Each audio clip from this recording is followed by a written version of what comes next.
Hey guys, this is Supratim here from Eradicate Diabetes, and in the last video we discussed about intermittent fasting is a very powerful tool to reverse your diabetes.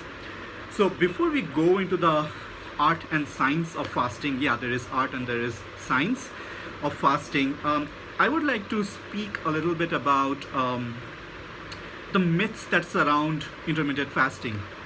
Now, I'll read out from our group because we get these questions like tens and hundreds of times, the same set of questions, and some of these things are like very predominant myths in the fasting world for diabetes. And before before we go into the intricacies of fasting, it's very important we dispel these myths.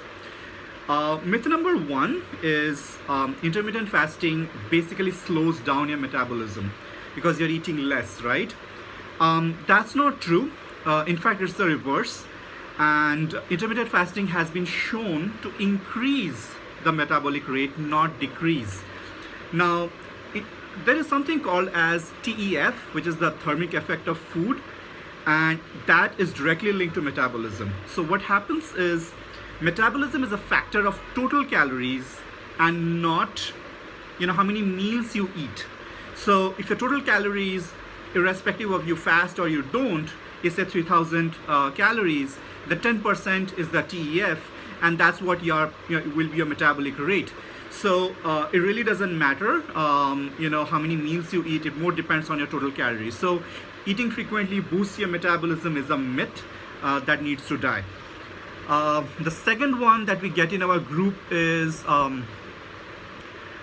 your brain needs a regular supply of glucose. So if I don't eat, there isn't enough glucose in the system, my brain won't work, I'll feel sluggish. And that's a myth because people who fast experience the extreme opposite. This is probably my third year, like on and off with fasting, and every time I fast, which I do mostly every day these days, I have way more brain power, cognitive power and stuff like that. And the reason for that is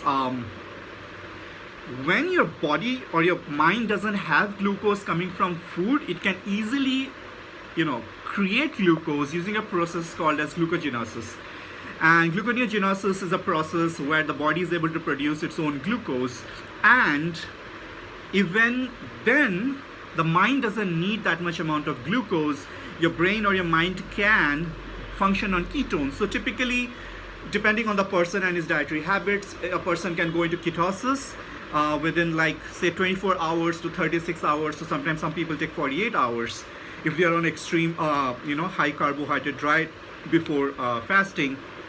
So what happens is after 24 hours, the body is producing ketones, and the ketones are called brain food, like they are high octane brain food. And when you are in ketosis, you can immediately sense it that your brain power has gone up, your cognition has gone up. So another myth that your brain needs regular supply of glucose needs to die.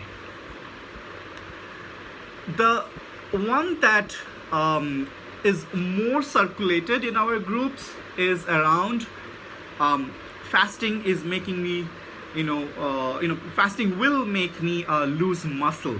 Now, muscle is protein, and unless your body fat is less than 4%, which most of our diabetic patients do not have body fat at that low percentage, you would not burn muscle. Muscle is protein, and protein burns the last.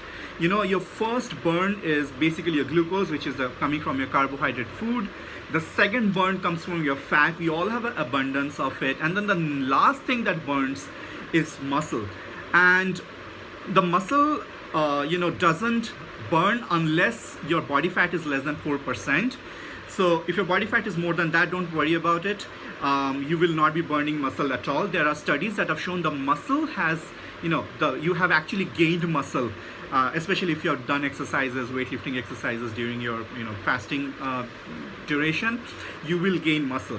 And for all of these myths, I will give the scientific evidence in the links below. You can go through for a more detailed understanding. But that's it for now. These are the three very prominent myths I wanted to bust. And we will talk more about intricacies and the techniques for intermittent fasting in our subsequent videos. You take care. Have a good day. Bye-bye.